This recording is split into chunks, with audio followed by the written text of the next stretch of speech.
Here we go. Just getting started here. Waiting for others to log on. I'm just going to wait another couple minutes and we'll get going here. So in the meantime, welcome to my seller series here, home seller series, part 1 of 4. And all about how to sell your home here in beautiful Nova Scotia. So yeah, I'm just gonna keep waiting. So discuss.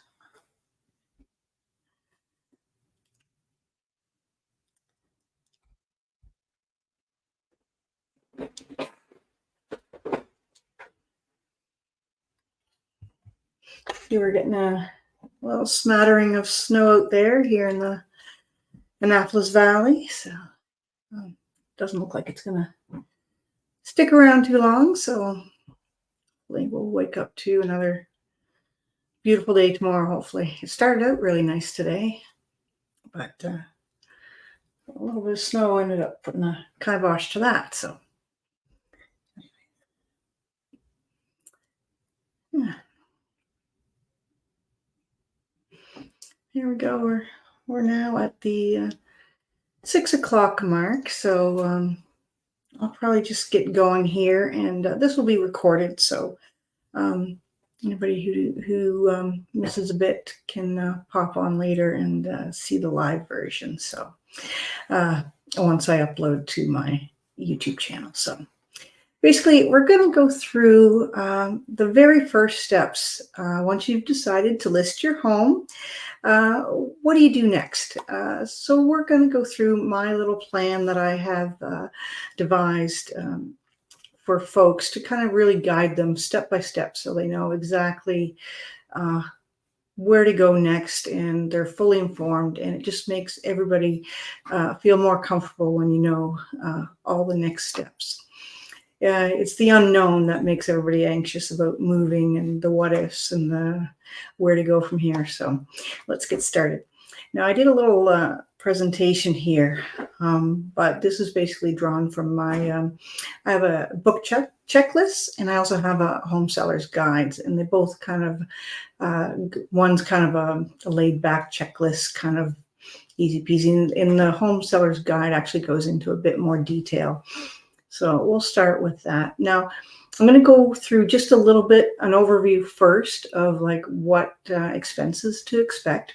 And then I know the first part of this series, I really want to delve into what is a CMA. Because that's the real variable when you first list your house. It's like, well, how much is it going to price at? And how is that calculation done? So we'll touch on a couple things here, but first off, I'm going to click over. Bear with me while I switch back and forth here. Okay. So next up we have, just walk you through a quick overview here.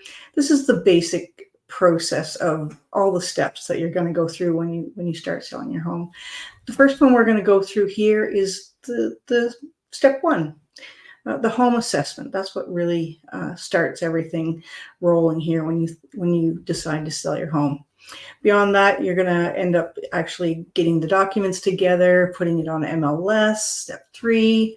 Then the showings are going to start, and then you get an offer, and then work through the conditions, and then you close the deal. So we're basically right up here at the beginning, step 1, the home assessment. So next, I'm going to go into just a little overview of what it's going to cost you to sell your home. So you want to know that, because you want to know what your net proceeds are going to be, and is that going to be enough to do what you want to do? Whether it's a lateral move, whether it's a downsize, whether it's an upsize, whether it's moving provinces.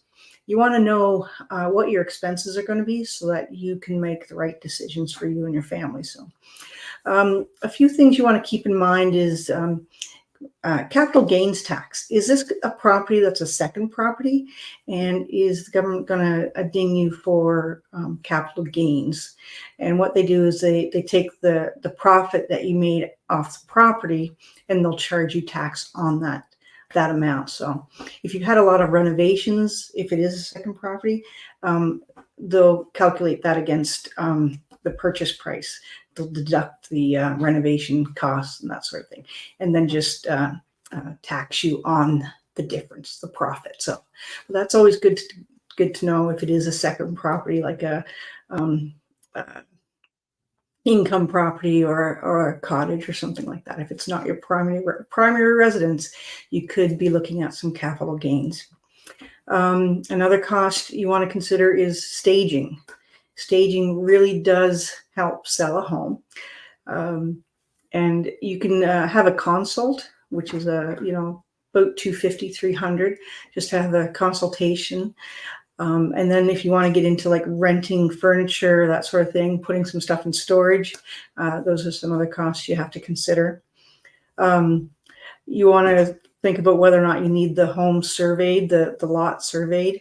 If you know you've had a boundary dispute with a neighbor, or you can't find a certain pin on a property, it might be good to address those concerns before you actually list, just to make sure it's not going to be an issue when you do have an offer or a buyer interested in the property. Another one is a good thing to do is talk to your bank. See what sort of penalties or what you're going to need to pay out your mortgage so that you can move on to your next property.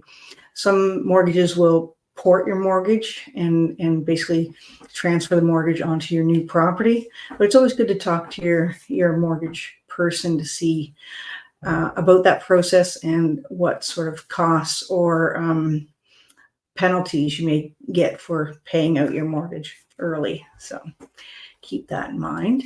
Next, you want to consider inspection. I always like to see the homeowner do a pre-inspection just so they can address any concerns about the property before a buyer comes to look at it. You can either, if something is discovered with a pre-home inspection, then you can address it yourself, or you can declare it to the buyer right off the top and adjust your list price accordingly. So it's always good. The more prepared you are, the more secure you can be in your negotiations. And it really depends on the area. I mean, in around Halifax, they tend to do this more so. Same with open houses. They're a lot more popular in around the more populated areas. Open houses and pre-inspections are gaining in popularity as the market gets busier and spreads out to the more rural areas. It is more of it's a good thing to do anyways, but for the most part, we are seeing it become more a popular thought process to get those done prior to listing. So, and then with that inspection, you want to account for any sort of have a budget for doing those projects and getting it ready to sell.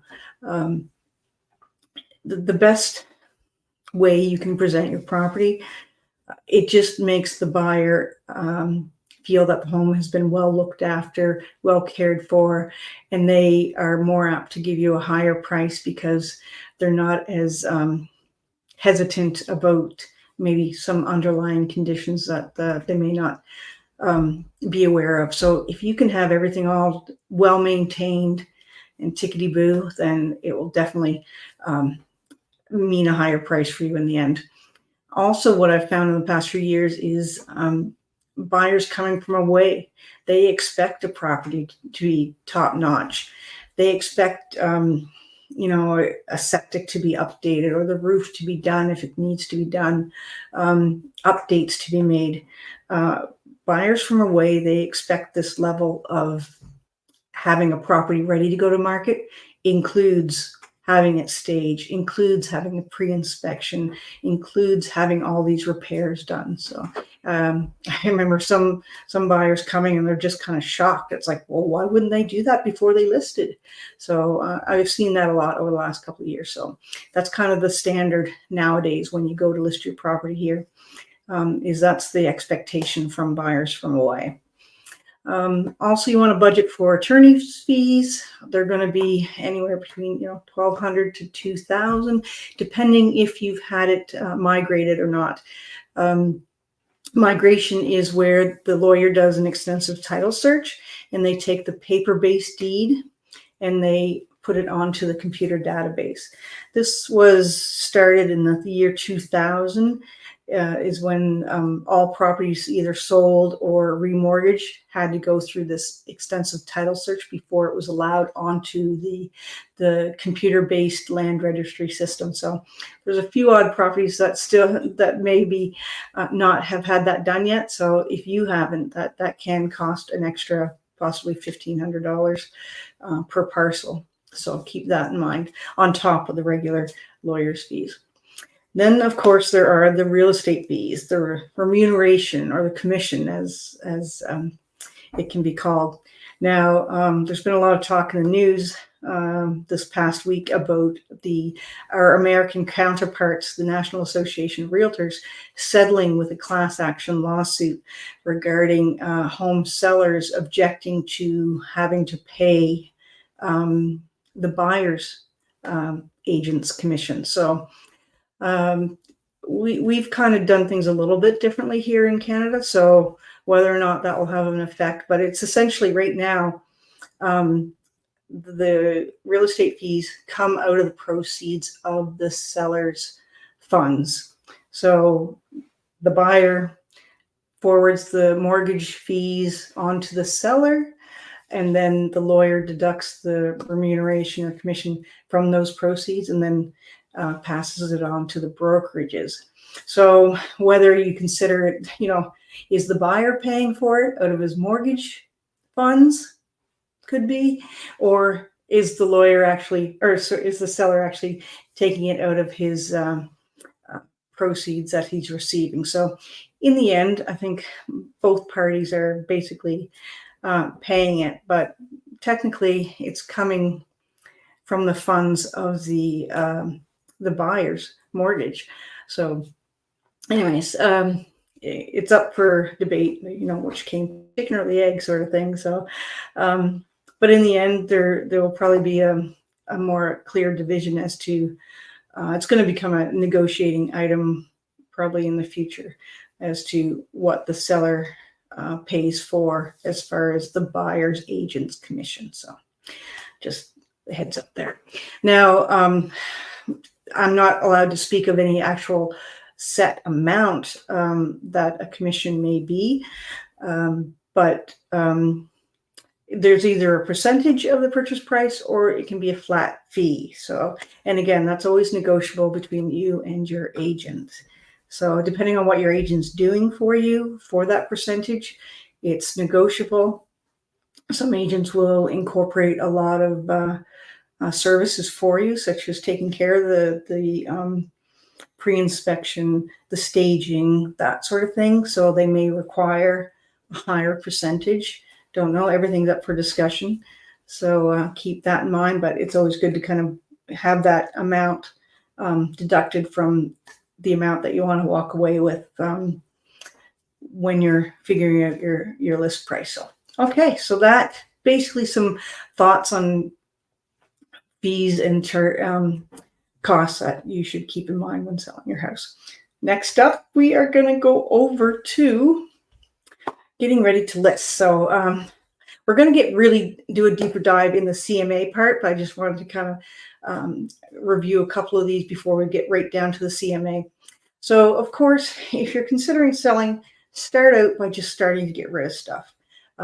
We usually have fall cleanup and spring cleanup, and the garbage, the waste station is, we've got a few of them here in the valley, so it's always good to kind of take a load here and there, just kind of start purging. That's the best thing to start on your way to selling your houses. start getting rid of things, especially this time of year in the spring. It's always good to get in those gardens and start sprucing them up as soon as possible, because that's your curbside, and you want to have a go at that and get that looking green as soon as possible if you're considering listing in the spring. But that's it. Start right off, and even a year before, start purging with, if you have that selling thought in mind, just purge, purge, purge as you go throughout the year. Packing away your Christmas stuff, maybe you don't pack away all of it. Send some of it to the curb, that sort of thing. So first thing when you start considering selling is start purging. And then you get into calling a realtor and asking them to come give you a price on your home. And that's where the CMA comes in. Number 3 and 4 basically is the pre-inspection and make repairs. We kind of went over that before, and it's all pretty logical. But I'm going to get into the CMA. So CMA stands for Comparative Market Analysis. And basically what an agent will do is they'll come into your house and they'll take a walk around with you. They'll ask you questions of your property as far as how old is the roof? Have you had any flooding? What's the insulation? They'll have a look at your mechanical system, like if you have any water treatments, or your plumbing, your electrical. They're more so interested in a lot of this stuff, because those can be big ticket items when it comes to setting your price. So, and also they will have a look at the layout and the curbside. So the first impression when they walk up to your home, like, does it look well cared for? Can you see any sort of noticeable repairs when you walk up to the property? And then they're going to come in and have a look at the layout. You know, would it be appealing to today's buyer? And then from there, they would look at the electrical panel, the basement. They won't maybe not necessarily go up into the attic, but they'll ask you about all the mechanical things. So from there, I will take you here. I'm going to show you actually, I'll go over right here where I want to go over to, oh, did it go there? Okay, sorry. I am just trying to, it may not let me go there. I'm just trying to show you, oh, there it is right there. I wanted to show you this tab here. This is the Cloud CMA, or a CMA. It's the tool we have and can use from our Paragon real estate portal, and it helps us calculate the list price for your property. So once we come into your property and we have a look at certain features of your property, the age of the decor, that sort of thing, then we will come back to our desk here and we will look at properties comparable to yours and what they have sold for in the past. Now, you only want to go back so many months or maybe years, depending on the property and the location. With the markets being so busy this past couple years, we don't really have to go back too far to determine what the market was doing, because we have lots of comparables to choose from. And because it was such a roller coaster, it was kind of good to take just maybe a 3-month look in the past and look at only those comparables. We didn't really need to go back a year, because the market a year ago was totally different than it was 3 months ago. So to get an accurate look, you really want to say, what kind of market is it? Is it a market where I can just go back a month or 2 or 3, or is it a slower market where I do need to pull comparables from 6 months ago? From there, we also we put in the basic information, if you can see this. I'm hoping you can see this. Yeah, okay, yeah, I'm streaming. So basically, put in the basic information, like the number of bedrooms, number of baths, square footage, that will kind of pull up the few of the similar properties in the area. And then by putting in this address, I just pulled this one out of the just plugged in an address and picked one that came up. So it's going to pull all the properties from this area that have 3 bedrooms, 2 baths, and this amount of square footage. We can put exact listing numbers here.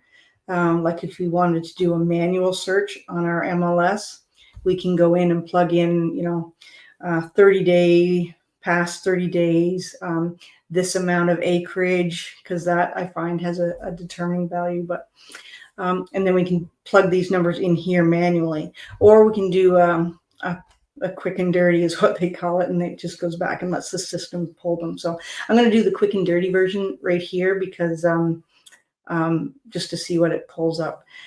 And I only want to go back, let's say 6 months here. There was one other thing I wanted to say. Yeah, location is key. Like location. I mean, that is the main focus on how to determine what a property is going to sell for, is location. Obviously, we can't compare a house in Halifax to a house in Annapolis Royal because of location. So the numbers are going to be totally out of whack. I find within the hour of Halifax is a good range, and then a 2-hour range. It seems to be incremental as far as and relational from the distance that you get away from Halifax. So, and it seems like be within that 1-hour window or be within that 2-hour window, or yeah. So that's kind of how location really affects price. So then we also look at things like, we look at location first, then we look at like the size of the house, the lot size, features of the property, such as is there a garage? Has it been updated? Is there a view? That sort of thing. And then it kind of throws this up here. So this is a property close to in Cape Breton. So it shows us that currently we don't really want to look at the active. We only really want to look at the closed properties, because sold properties are the only real determining factor as to what a buyer's willing to pay for a property, because it's a closed property. We know from that fact of what the home sold for, that tells us what buyers are willing to pay at this particular time. Because I mean, anybody can put their property on the market, which are these active ones. Anybody can put any price on. That's not going to be a determining factor as to what your home's going to sell for. It's only going to be looking at the sold properties. Are we going to have an accurate idea as to what your home will sell for? So I'm just going to come down here, and this is how we kind of adjust the prices when comparing it to your house. We have a look at things like, okay, we look at the condition of the property. We look at the acreage. We look at the square footage, that sort of thing. And it's good to have agents from certain areas, because they might have viewed that property before. They may have shown that property before years ago. They may be familiar with the sellers. You know, if it's been a home that's been recently sold, that agent may have very well have firsthand knowledge as to the interior and the condition of that property. So what they'll do is they'll have a look at the comparable property, the sold property, and compare it to the condition of yours. So does the comparable property have a garage, whereas yours may not?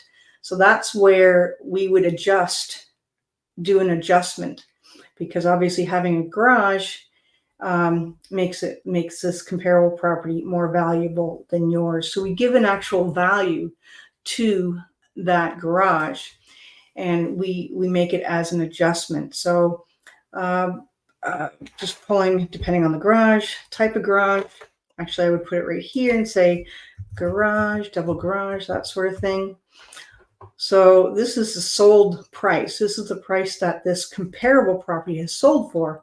And say it was a luxury garage. So it was a decked out 2-story garage. So when I hit save, oh, sorry, that should look at that. That should be negative. Yeah. So that means no longer by taking the value of the garage that this comparable property has over yours, that would give your property a comparable sold price of $330 because yours doesn't have a garage. Do you see how that works? So if I took that out, see, this was the original sale price. And then if I put in garage with a value of $65,000, because this is the value of the garage of the property that has sold, and I save that, that would give a comparable sold price of your property of $330,000 because your property doesn't have a garage. So we basically go through all these properties and we have a look, whether it might have been firsthand knowledge.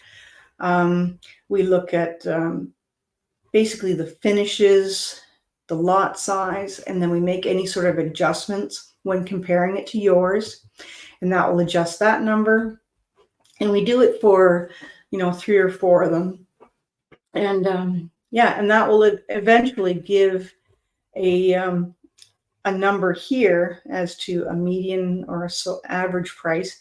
Median, of course, is the number in the middle of the pack. So you have 5 that sold above and 5 that sold below. It's that median number, whereas the average is the calculation of all the numbers divided by the total number of actual comparable property. So we kind of look at this figure with the adjustments once everything's adjusted, and that's how we basically set the price. So again, it's very subjective. One agent may give a higher value to a garage, or the numbers aren't going to be exact. Something else I also do is I look at the competition. So I have a look at what's currently on the market. That's going to be your competition when you list. And there may be a bunch of active listings that are overpriced, or maybe, maybe your comparable price is here, but if you price it just a little bit below, you'll be in better competition with some other listings that are on the market. So I put your property as a bit more competitive if you just underprice it a little bit. So yeah, so then we go over and we customize it. We add in a few things here. Oh, I guess I hit there. I'm hoping you can still see this. Yeah, so we have a spot here where we can have a look at the, I double check here, like, and see, okay, do these numbers look right? Does this look accurate? Like, are these, I look at the cost per square foot, and I'm like, okay, does that, because obviously there's going to be different variations, values to cost per square foot. Like, I mean, if it's a brand new build, obviously the cost per square foot is going to be more than a renovated cost per square foot. So I just kind of double check these numbers here, have a look at that.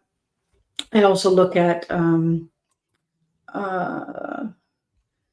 the average list to sale ratio and the number of days on market to see, like, okay, yes, this is the length of time that this group of comparables took to sell. So, 148 days is a lot longer than the provincial average. So,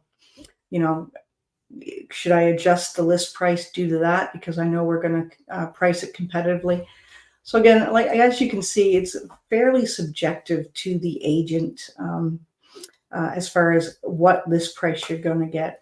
The key thing is you want to have faith in the agent's calculations. Like, how did they get to that price?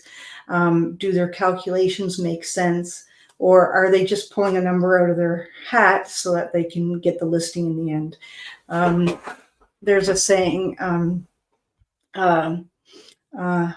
list to last. So in an agent's world, the more listings you have, the longer career you're going to have, because once you have a listing, not only does that listing generate leads for that agent, but once you have it listed, it's basically the other buyers come, the buyer's agents come and sell it. So once you get the listings, you're pretty much set, because you know it's going to sell eventually. Whereas buyers agents, they tend to have to go and get leads from basically thin air and marketing and that sort of thing. But having a listing will generate leads for you, and it will also pretty much guarantee that you're going to get a sale.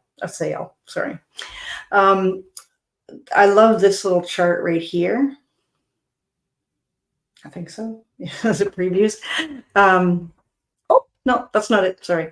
But yeah, where it is, marketing, intelligent pricing and timing. I think this is a great visual to show exactly, it's all basically a numbers game. When you determine the market value, if you price it above that by just 10%, it's all relative to how fast your home is going to sell. So if you have like a 6-month timeline and you want to overprice it, then it's all relative. Going over by 10% will take you this amount of time, like 6 weeks longer to sell. If you underprice it, then it's the same relativity. It's all basically, 10% over is going to take you that much longer. 20% over is going to take you that much longer. It's all a numbers game. So the thing is to pay attention to your, or have your agent pay attention to the stats and data that our MLS system puts out. When all these agents are throwing out, market reports, stats. Well, there's a reason, because if you know that it's taking 13 days for a property to get an offer, and your home is sitting on the market for 45, then chances are you're overpriced. So there's something that needs to be adjusted, because on average, homes are selling, when they're priced property, they're selling in this amount of time. And if you're out here, then there's something wrong. So that's why it's always good to know, pay attention to those stats and data, because they do mean something. And we spend a lot of time analyzing them to see, where to price your property properly. So here's a little, I'll bring this up. I hope I'll show this here. This is some of the stats we have available. And we have all this stuff down on the bottom that we can have a look at. So for February, we have these numbers here. For February, the median closed price was $360 for Kentville, but that was down actually 27% from this time last year, right there. Yeah. So $360 here, but if you look at January, Kentville was sitting at $347. So from January, it's actually up. But when looking at last year, it's down. So really, it's also good to kind of listen to how the information is being shared and reported, because there's, year over year versus month over month. So listen to exactly what the reports are saying. We also have the number of new listings, the number of pending sales. All this data kind of works together to kind of give an explanation as to what the market's doing. So especially like days on market, number of showings till property gets a listing or an offer. So there's all sorts of data that we have access to that help us set your list price and to tell you exactly the best marketing strategy for your property. So yeah, so that's basically a CMA. It's a plus minus game with comparable properties. When looking at yours, looking at the fixtures, the quality of fixtures, looking at the square footage, even the layout, though, it may be a property that's just a more desirable layout. Again, you want to appeal to the greatest number of buyers. That's where you get your highest list price. The minute you start cutting away some of the buyers or trying to appeal to a special buyer, or I hear a lot of people say, oh, it just takes a special buyer. It's going to need a special buyer. Well, when you start narrowing down your buyer base, that's when you need to adjust your price, because you have a lot less buyers to pull from. That's why if you can make your home as appealing to the greatest number of buyers, that's how you get your highest sale price. So hope that makes sense. I'm going to go back here and go back to my checklist here. Share this tab instead. So there you go. So with that CMA done, the agent will share that with you and give you a chance to ask any question, and they'll also probably give you a checklist, a honey-do list, or what I like to do is a good, better, best. So if you want to get don't do anything to your property to improve it, then we can list it this price. If you want to do this, then we can get you this price. If you want to go ahead and do these renovations that I'm recommending in order to get your appeal to the greatest number of buyers, then we could get you this price. So that's kind of how I present it to my sellers, is a good, better, best theory, and give them kind of 3 price points for them to reach for. Of course, everyone wants to go to the best, but you really got to get them to stick to the to-do list. If you want to reach that price, then they may have to go ahead and change out the flooring, that sort of thing, if they want to attain that level of sale price. So, and then in the home staging, again, depending on the agent, they could include it in their listing package. Again, it's a discussion. Everything's open for negotiation. It does help with the get your top dollar for your property. It makes it show better. It just shows better, nice care of the home, maintenance of the home, that sort of thing. So another thing an agent may spring for or may request that you do is a deep clean. Not only will this help you help get things organized, but it really does set the tone for the showing as far as having the home feel like it's been well cared for and well looked after. Another thing you'll be assigned to do is start gathering documents. A buyer is going to want to see taxes. They're going to want to see wet certifications. Whenever the stuff was serviced, that sort of thing. What I like to do is give my clients a file folder, and it's kind of like a new homeowner's package, so that not only as they're excuse me, not only as the sellers are gathering stuff up and decluttering and all that stuff, they're also collecting and putting all the pertinent home documents all together for the next homeowner. So homeowners really love that because they have it all in one spot. The agents love it because all that information is right there, ready to answer any questions their buyer may have. So it's a great little thing to have at the ready. And plus, it just makes the listing go that much smoother because you can have all those documents uploaded to MLS and ready to share, because you don't want to lose that buyer just because an agent doesn't have a power bill ready to share, or being in this business this long, you know what buyers are going to ask for. They want to know taxes. They want to know utilities. They want to know property boundaries.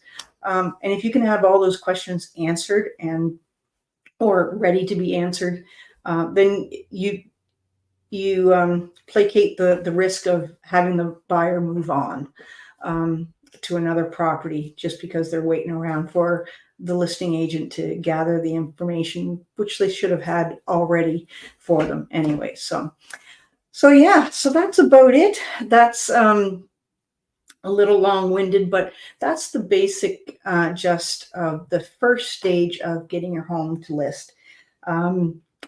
start decluttering. Contact a realtor to get their opinion on where you should put your repair money, get a list price, and start gathering documents and doing those repairs. So yeah, and our services are free. We have to come in and just give you an opinion. And yeah, and it's much better to get an opinion of a realtor as to where to put those renovation dollars